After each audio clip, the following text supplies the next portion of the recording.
Assalamualaikum and good evening, everyone. A very good evening. Welcome to Vivid Voices Podcast Season 4. And in Season 4, this time we take a turn to look into leadership. So the entire season, we have been talking about how and who and when can we become leaders. So in this episode 3, I'm your host and moderator, and I'm truly excited to have everyone here to me. Now, tonight's episode is a special one. We're here to celebrate the quiet strength of women leading in everyday spaces, whether it's at home, in side jobs, or through supportive roles that too often go unseen. We'll be highlighting the impact, sharing, hopefully, practical leadership tools, and most importantly, fostering a conversation rooted in mutual respect and shared responsibility. I'd like to take this opportunity to share that this isn't about rivalry between genders. It's about shared growth, growing together, about recognizing that leadership doesn't always wear a title, but often leaves a legacy. And we have a few guests tonight, a very special guest who will be speaking with us. And I'd love to introduce first member of Vivid Voices. Um, she is our Vice President of Membership. Please meet Bhuvi. Hi, Bhuvi. Hello, good evening. How are you feeling today? Looking good? Yeah, I'm fine. How are you? Great, great. So we'll hear from you. I'd like to share everyone who Bhuvi is. She is not just a Toastmaster, she is also a certified personal trainer, a wellness coach, but most importantly, a full time homemaker. So, this proud Toastmaster, she is an ever evolving mother of one teen and one preteen, which means, ladies and gentlemen, she's currently surviving a house full of hormones, half finished homework, and fridge doors left mysteriously open.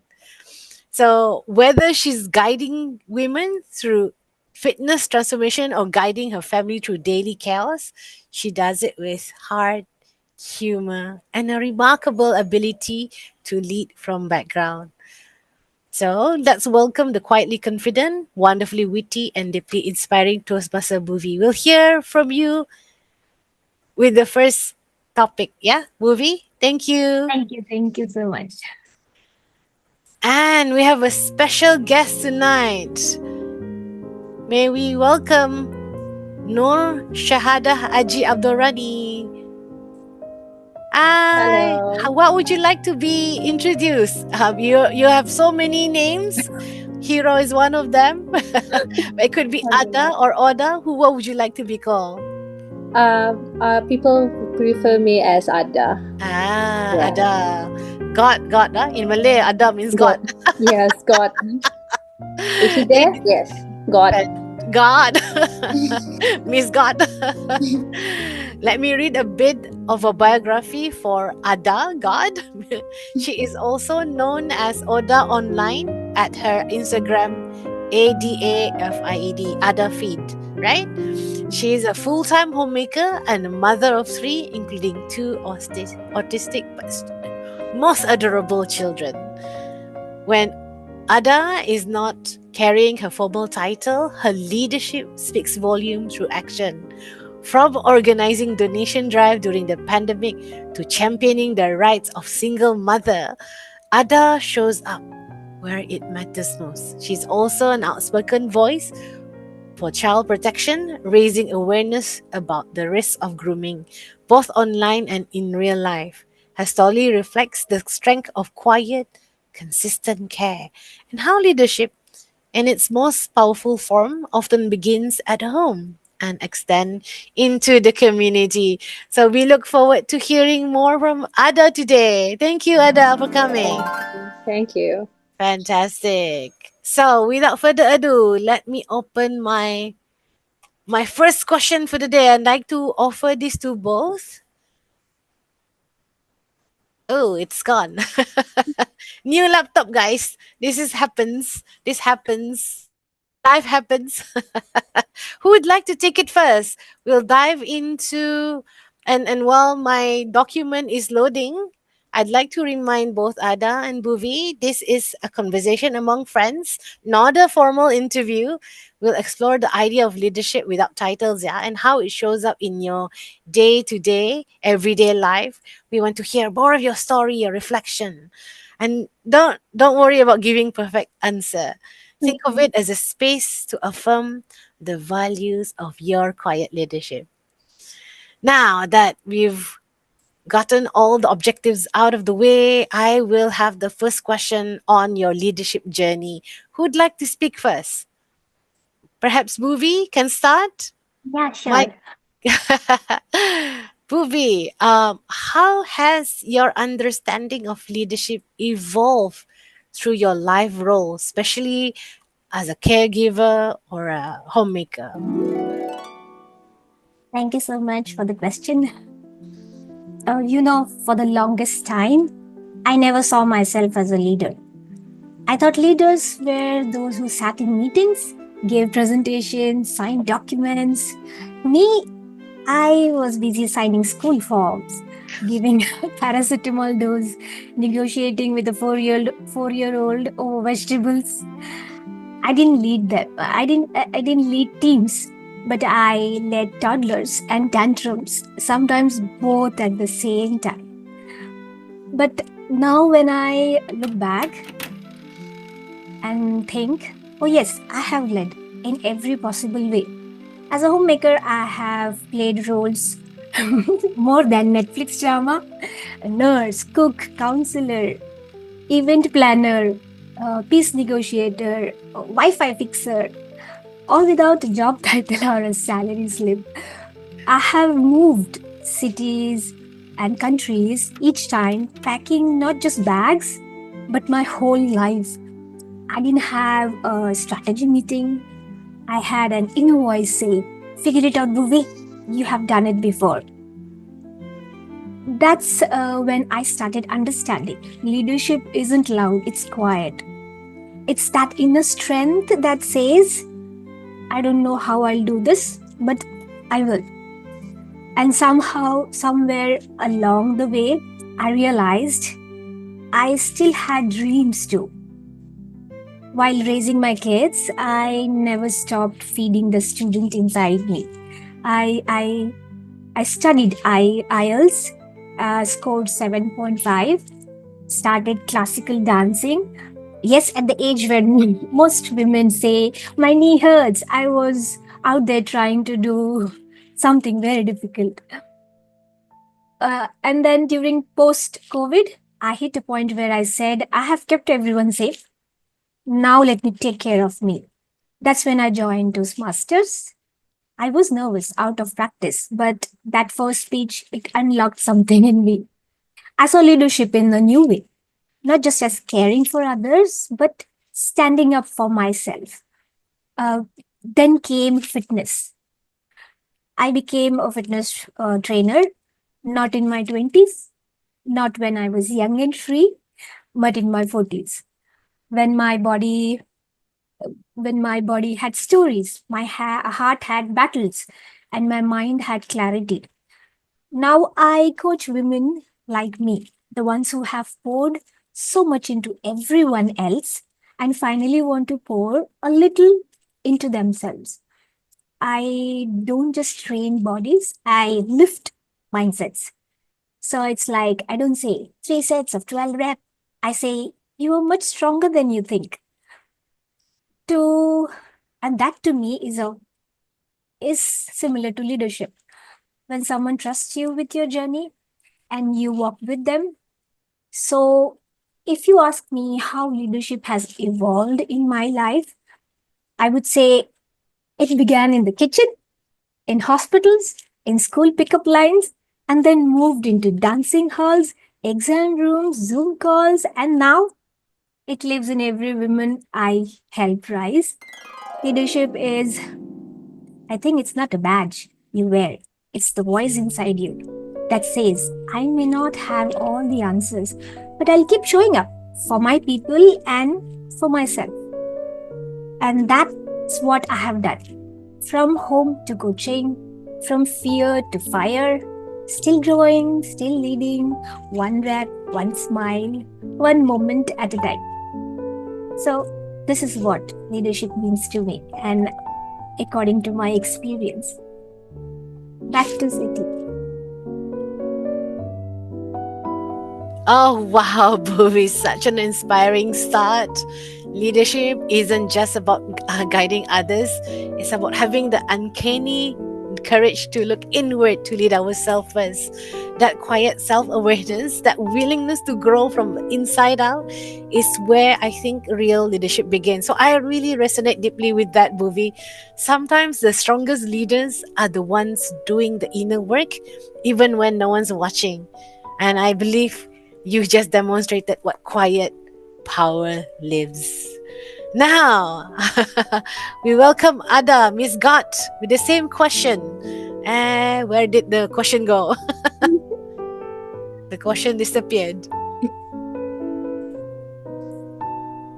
So the question how leadership described by my view is actually from where I have been not yet becoming a mother, but has becoming a mom.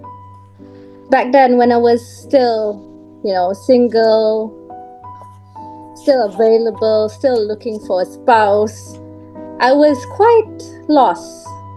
And I have tried a lot of many different things in life, like skydiving, I'm doing engineering, doing all this knick-knack and stuff.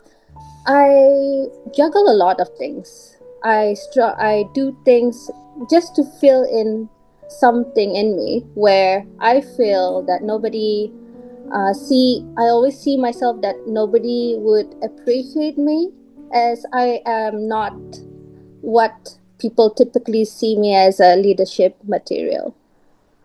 So all those while when I was growing up until I finished my degree and master, I always feel that nobody I will never go to that point in life, but I keep on feeling like I will execute something to the point where people just recognize me as one of the peers that can actually follow the leaders. So I'm one of those sheeps to join together with the leads ahead of me. But one point in life, when I got married and I have two kids, two very special kids that I never expect to have, those were my wake up call. Those are my wake up call.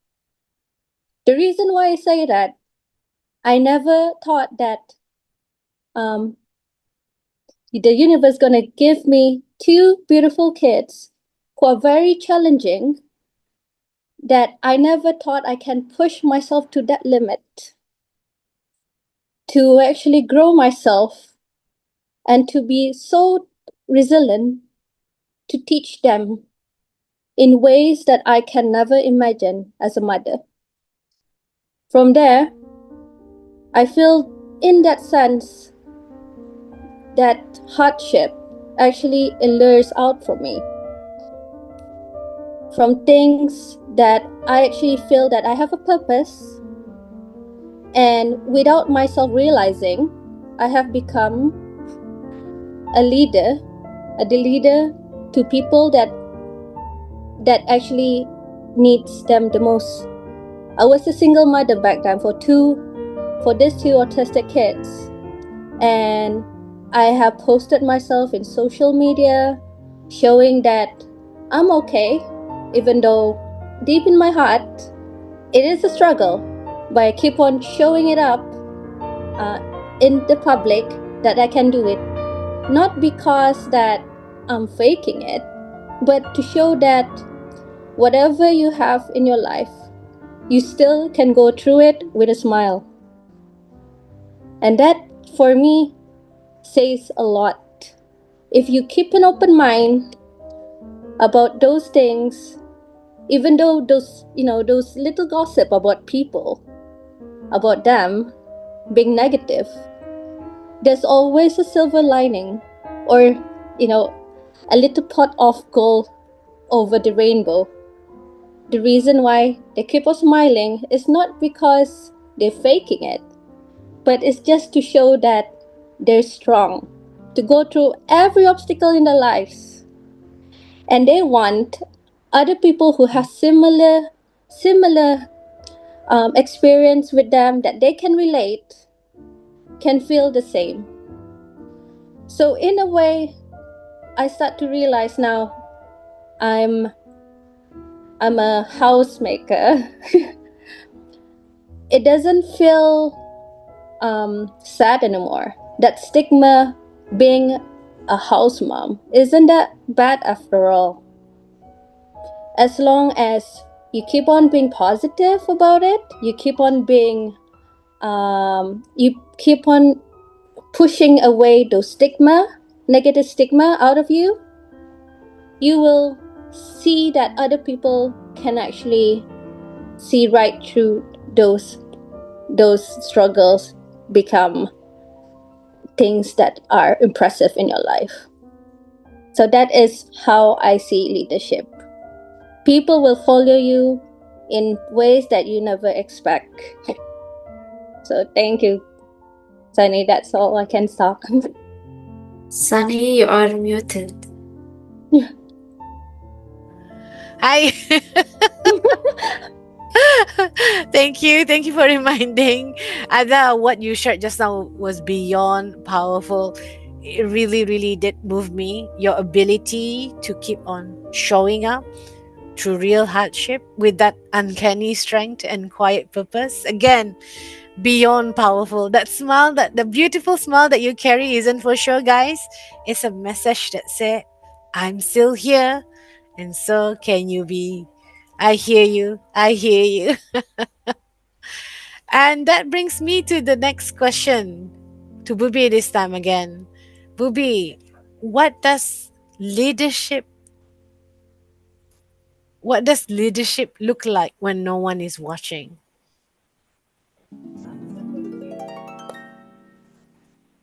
Honestly, it looks like me quietly making things work before anyone else realizes something was going wrong. Mm. Like finding the missing items and someone's lost confidence at the same time and on the same morning. No one sees it, no one claps, but I know I was there. In those times when I've had a long, exhausting day, but still I packed the lunchbox with care, not just food, but love folded into it. Or when I sit with my son while he rants about school, pretending I'm just listening, but actually holding space for him without making it a big deal. It's not dramatic, it's not even visible, but it really matters. Sometimes it's not for family, it's when I choose to show up for myself, like going out for the workout I promised I would do, even when I could have just curled up and scrolled Instagram reels instead. That's what leadership looks like when no one is watching. It's not Instagram, it's not for applause, it's just me choosing to care quietly, consistently, and somehow that has got a lot of power. So I think this is what it means when you say leadership when no one is watching. Back to Sunny. Indeed, Bhuvi.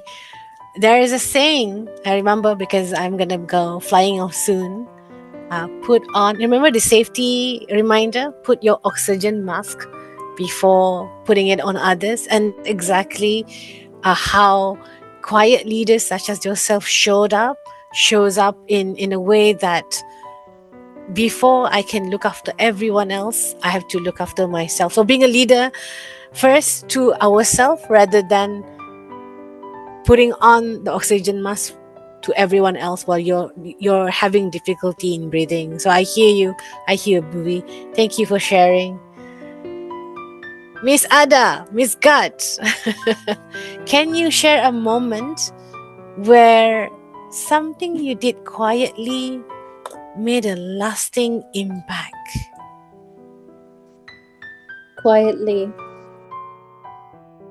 If people actually met me before, I'm not really such a quiet person, to be fair. But there is things, when I do things to help others, I usually like to do it behind cameras, behind closed doors. I guess I can share one thing that I can actually share openly is I help in a sense of giving some support to actual victims of child grooming. My doors in social media is always open, so I do have victims of this crimes approaching me, and I have been keeping myself silent because those things are very personal for them to be exposed online. And the only way I can actually help them is to guide them where to go, where to ask, where to seek advice, and also emotional support.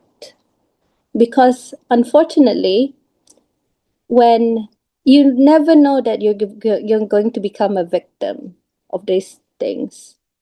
So when they see my posts, they don't hesitate and ask me. And for me, under that exterior me doing all this awareness, behind the scene I also have a emotional conversation with them where they feel that they have a safe space to be heard. So yes, thank you. Wow, Ada. Oh, I felt that the word is not silent. I think the word is, again, maybe silently guiding rather than publicly shouting. But I think what you're doing is really providing this space. As we know that certain things does not need to be shared with other people to protect the modesty of the individual, and you're basically giving them a space to grow and heal. Thank you so much for that. I feel you. Which brings me actually to the next question. When your leadership isn't publicly acknowledged, because it can be quite, you want to be safe, right? So it's then you keep on doing things, and it's nothing. It's a lot of behind the scene kind of thing. So when this happens, when the work that you do isn't publicly acknowledged, maybe even sometimes misunderstood, because you're not always there to, to like tell them the entire story. So what I want to ask you is what helps you to stay grounded? Honestly, it's the things I have gone through all my 38 years of my life. This is going to be a bit emotional in a sense, but I have gone through a first marriage. I went through bullying from schools. I have two special kids that needs extra attention, and I start to realize these two kids needs extra attention after I got my third child, who is a normal child. So that's when I start to realize, my life has been very challenging, and I wonder why me.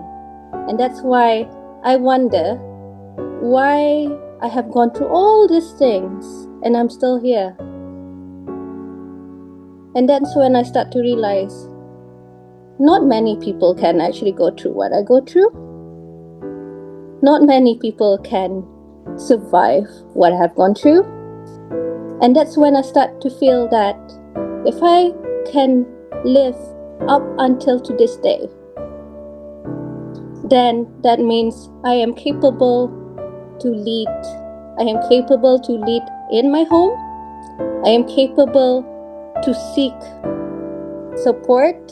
At the same time, as a leader, I need to be grounded. Even though that I feel that I'm not that all that. But from here on, the 38 years of my life, I know I am capable of can do anything. So whatever people said are just noise, because the ones that matter the most, it's not the strangers that support me, the the cliche, but the people that are close to me and the family who are close with me, who are supporting me in silence. And that matters the most. And nobody needs to know that, but I do. And I know. Wow. Sending lots of love. Yeah. Definitely. I'm getting emotional myself thinking about it. Basically, what I'm thinking right now is that there's a saying in Islam that says that you're only tested because you can. So Yes. yeah, so I agree with you, Ada. Yeah, I'm avoiding the Islamic point of view. That's why I try to say on that. Yeah.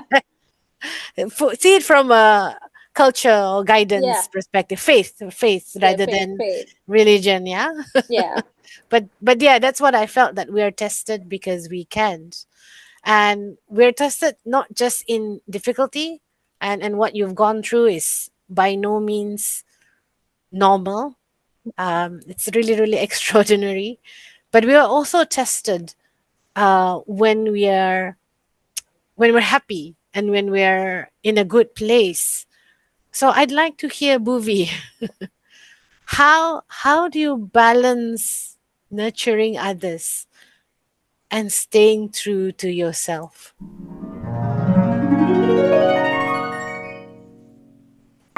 I didn't hear the question clearly. There was a laggy. Can you repeat the Oh, question? my apologies. So I was Mm. saying that, when you're tested not just in difficulty, you're also tested when life seems good and happy, and a lot of things are happening the way you want it to be. But we get lost in that kind of environment. So my question to you is, how do you balance nurturing others and staying true to yourself? Staying true to myself. Uh, Usually, I used to wait for people to notice, like, hello, I'm juggling 5 tasks without burning the rice. But somewhere along the way, I stopped chasing the appreciation and also understood that it's not only me, it's about the people around me I care about. If I waited for claps every time I did something good, then what am I going to teach my kids? The patience, the love that you have for others, it need not to be approved or acknowledged by others. Mm, And I usually ground myself with one thing that never fails is talking to yourself, having a journal, and always keeping the positive things in mind than just the negative ones. And this, I think, uh, became the thing important part of my way of treating others. If I'm talking to my clients, it shouldn't be in a way that I have a pre-assumed decision that I have made, a judgment that I have made for her. I let her to evolve slowly. I try to be in her shoes rather than giving her a big workout and pressurizing her when she's already in lots of pressure. mm, But as a leader, I think no matter how much war or battle you're having at the back of your head, you are here for that person. So that matters a lot. So not all support women who are homemakers, but we as women should help each other. A women to women story. That is what counts for me. Back to Sunny. Thank you, Bhuvi. Yes, indeed. Having a very strong tribe behind us, our beloved girlfriends and even boyfriends sometimes. Yes, I'm married and I do still have my close guy friends. Nothing romantic, just being brotherly. So I agree with you. First is about like finding grounding ourselves with what we feel is right and having the support from our tribe. Which kind of reminded me of the people in our podcast right now. We must have someone, a guest, to ask a few questions. Who is available? Cannot really see. Shall we call upon Nick? Is Nick around? Yeah, hello. Hi, Nick. Welcome to Hi. Vivid. Perhaps It's a been a quick bit. Sorry? I said it's been a little while. Perhaps a 30-second introduction of yourself? Okay, I'm Nick. I do, wait, I'll just turn on my camera. I'm Nick, and I do computer science at the University of Sheffield, and yeah, I guess that's who I am. Thank you. So, having heard of these wonderful women and such strong stories, maybe you can share with me your own experience in supporting.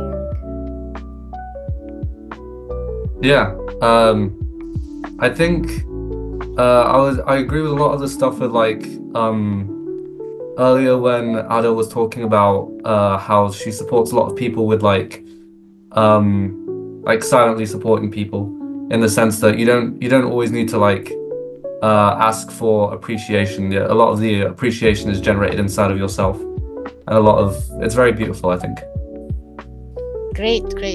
Any shout out? I know it's Mother's Day and whatnot. Any shout out? Shout out to my mum. Awesome. Thank you, Nick. Thank you. Thank you very much. Anyone else out there? I'm giving opportunities now, so we can have Bhuvi and Ada taking a breather. Maybe Terence. Yes, Hani. Hi, Terence. I What are your thoughts on supporting women? oh yeah, I do support all the women around me, especially my mom, my colleagues, and after listening to the stories from both women just now, I actually typed something in the chat. I'm wondering with all the thing that is going on in Ada's life, I'm just wondering how does she juggle time to do all this. She's not only focusing on her own family, but she's focusing outwards some more, trying to help those in need. Yeah. Thanks, Terence. That's not a technique, guys. Toastmaster. When you're asked a question, you ask the question. But thanks, Terence, for listening. And yeah, we'd love to hear from Ada. Okay. It's because why I still doing good things outside of my house is because it will goes back to my kids. My kids need support, not just from me, but from the community. Not just my own kids, but other people's kids who are in special needs. People outside still, there's a lot of people who are still in denial, having special kids. I'm one of the exco of Smarter, one of the NGO in Brunei known to guide autistic individuals. I have witnessed a handful of parents who are still at my age, cannot accept their kids being that way. They are not ill. They are special in their own way. So in a sense, I still want to reach out there. It's because I just have to. It is something in me that I need to do. Not just because of my kids. It's again, to have a full support of my kids is everything all goes down to the community. So it's what you call in Malay niat. It's your heart. So no matter no matter how I feel like how I juggle it, I still make time at least an hour of a week. Even right now, going into this podcast, I was on my way from selling shrimps as my side hustle and come back here just in time, because for me, it's still an opportunity for me to reach out and make some little difference, even though if I don't think I could. Yeah, now I do. Intention, yes. Great. Before I move on to movie, one burning question actually I've been burning to ask you, because you talk about society just now. So I'm wondering if you could give us your view on how can society do a better job supporting leadership and that happens in domestic and quiet space. And this question I would also like to hear the answer from Bhuvi, but we'll hear from Ada first. Okay. It's very simple, I guess. I actually have the same mindset, the same trail of thoughts. I grew up in a way that a woman during this time and age needs to have a career to become successful. Once I got married with my husband, he's a seafarer, he's at sea for 4 months. Then he told me, you just stay, why not you resign and focus on the kids and the family? I'm like, what for? I have, I have brains to work. Then he gently remind me, there's other homemakers who has a degree, who has a master, and stay at home. You know why? I asked, why? What? So like why? Well, we need a mother who will actually guide our kids to become better people. And that really hits me, not instantly, but as time passed by, being at home, focusing on my kids, focusing on making their environment better, I start to realize the kids have better progress in their development. Especially I have special need kids. It is very obvious that it was the best decision for me to actually stay there and focus on them one-on-one rather than me being away from them. So that's how thing goes. So it's just really about support between spouse and understanding where we can stand. So for me, it's actually happy family is equal to success now. That's right to you, Sunny. Beautiful. It's such a traditional approach, right? But it works. It works. It works. Bhuvi, we'd love to hear from you. How do you think society can do a better job supporting leadership that happens at home or in quiet spaces?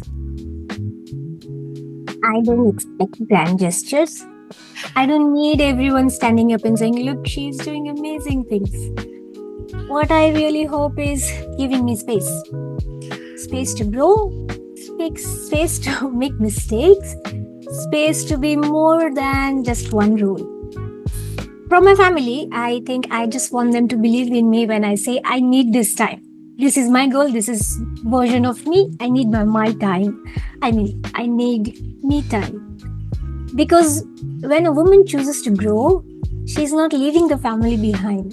She's bringing more of herself into it. From society, I think I hope for less judgments, more curiosity. Instead of asking, I have heard people ask, why is she doing this now? I have heard many of them asking this. Maybe try asking, what is she discovering? Because growth isn't about age, it's about aliveness. And sometimes just knowing you're allowed to evolve is all the support a woman really needs. So, this is what I accept. And this is what I want my family to do it the same. Back to Sunny. Thank you, Bhuvi. Yes, indeed. Self advocacy is not an option, self advocacy is essential. So I agree with you. Support that we give to women is not, we don't need our name to be shouted in a ticker. When you watch TV, on CNN, you don't need our name to be flashed across the ticker. We need the support in terms of providing us the space where that allows us to grow to be more than ourselves. So I hear you. I think we only have a few minutes left. So I have a final question then. Who'd wanna go first? Bhuvi or Ada? I'm giving it to you guys. The question is, um, if you can share with us one advice of a habit that helped you lead more confidently where you are. An advice to all the women out there, young or old, brave or still behind the scene, waiting to find their confidence. So, if you can share one practical advice or share your success story, how do you get to where you are right now to lead more confidently? Whoever's ready. Could I say? I think, all right, I just take this first. I used to get bullied. I used to get isolated by people when I was young. I had a lecturer from my institute shook to see that I was able to get up to approve to get my scholarship approved to continue my study overseas. Nobody believed in me. I was an outcast, I was a black sheep, and eventually I do believe my kids were my kids are the pivot of the positive change. Now people start to believe in me without myself realizing it. People start to see me as a leader in a sense where it's quite uncanny to see, as I'm a a homemaker now. So it speaks a lot when somebody who has been, who is infamous for being different in a negative light, and here I am as a grown woman, a lot of respect from strangers and family members who used to not see me positively. So you're not alone. Maybe it's not your time now, but one day people will listen to you, you will be heard, and you have always been worthy all along. Wow, powerful indeed. We are worth it. We've got it. Thank you, Anna. Over to you, Bhuvi. Thank you, Sunny. The habit, one habit that helped me to lead more confidently is the mindset that changed everything for me is that I stopped waiting for my life to calm down.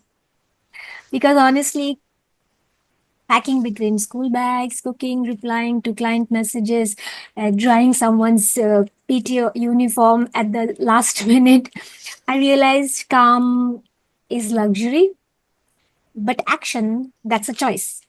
I stopped telling myself I start when I have more time and just began with whatever little I had. Even if it was 10 minutes of studying while stirring in the kitchen, or planning workouts while sitting in the car outside the tuition center of my kids. I didn't have a fixed routine or a silent room. I had chaos, but I also had intentions. And that was enough. The habit I built, showing up anyway.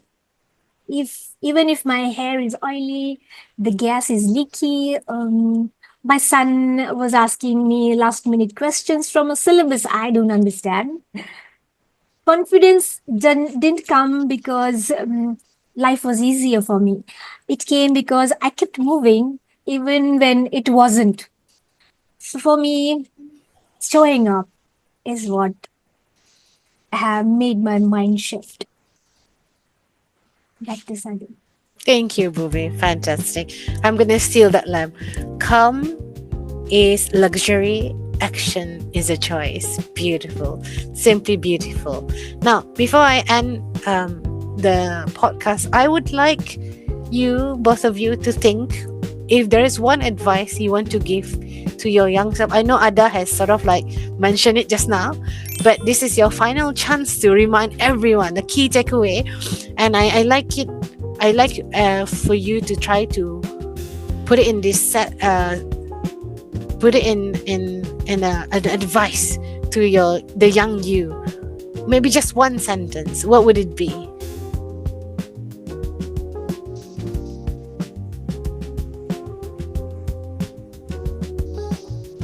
Well, while you're thinking, maybe I can invite Elias. Elias, are you available? Yeah. I'm giving Bhuvi and Ada some time to think. So the question does apply to you as well. If you could go back to your younger self, what advice would it be? Oh, okay, yes. Never regret. Never give up. Never give it. Yes. That's one sentence that I believe that when we are speaking about my past, I have a lot of regrets for not doing something, and I give up several times. So I would like to say that never give up, even though it is like something not happening soon. But yes, God has His own way, and it's coming, but we never know when it is. So yes.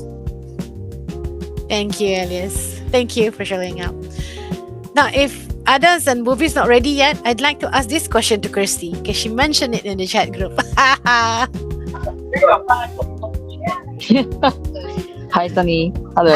Yes. What advice would you give to your younger self based on what you heard from Bhuvi and Ada today?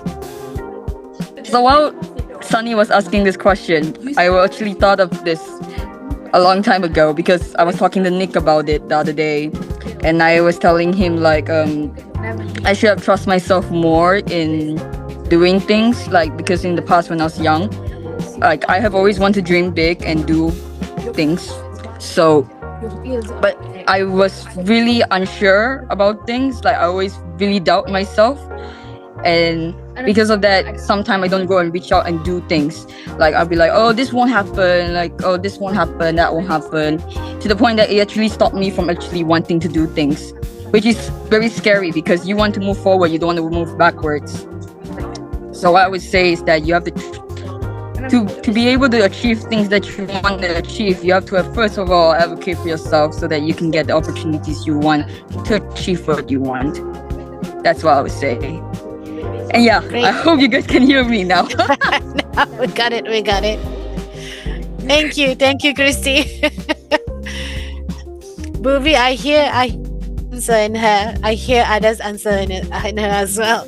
So, final words to you guys. Main key takeaway, something that people will remember for today. What would it be? That advice to your younger self.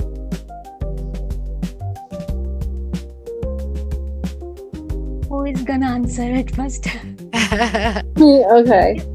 I would say. Let me do it because you did it 2 times, so I didn't want to be so Okay. Advice for myself. Looking back, I have learned one thing is, let's be honest. Society loves to box you. Wife, mother, homemaker. And once they label you, they think they have figured you out. And gradually, as I started experiencing things in my life, I realized real support didn't arrive at my doorstep with balloons. I had to create space for myself. And once people saw I wasn't giving up or shrinking back, they slowly started adjusting their seat and clapping, even if it was a little late. So, having patience is what matters the most. Trusting yourself, never losing the hope, and don't keep yourself at the back seat and only giving preference and first priority to everybody else because you feel guilty. As a mother, you might feel guilty. So, my advice to my younger self or younger generations or any woman in general, don't underestimate yourself and never feel guilty for looking out for yourself because only when you are happy, you can make your children happy. A happy mother will always have a happy family. And the way you respect yourself, your family will respect the same way. So, this is what I would say to myself and also everyone who is listening. Back to Sunny. Thank you, Bhuvi. Wonderful. Be who you want to be. Be the change you want to wanna be. Thank you, Bhuvi. Last but not least, we have Ada. Okay, what I can say to myself back then is you're not ordinary, but you're extraordinary. Maybe you don't feel like that during that time, but one point in your life when you start to believe in yourself is when you go through all those life cycles, you go through the hardship. That is where things will build you in the end. And again, maybe you're ordinary last time, but eventually you're going to be extraordinary. So that's it. Simple. Fitting end. There is hope, there is love, and there is self advocacy. Thank you, everyone, for tonight. With that, we end this podcast.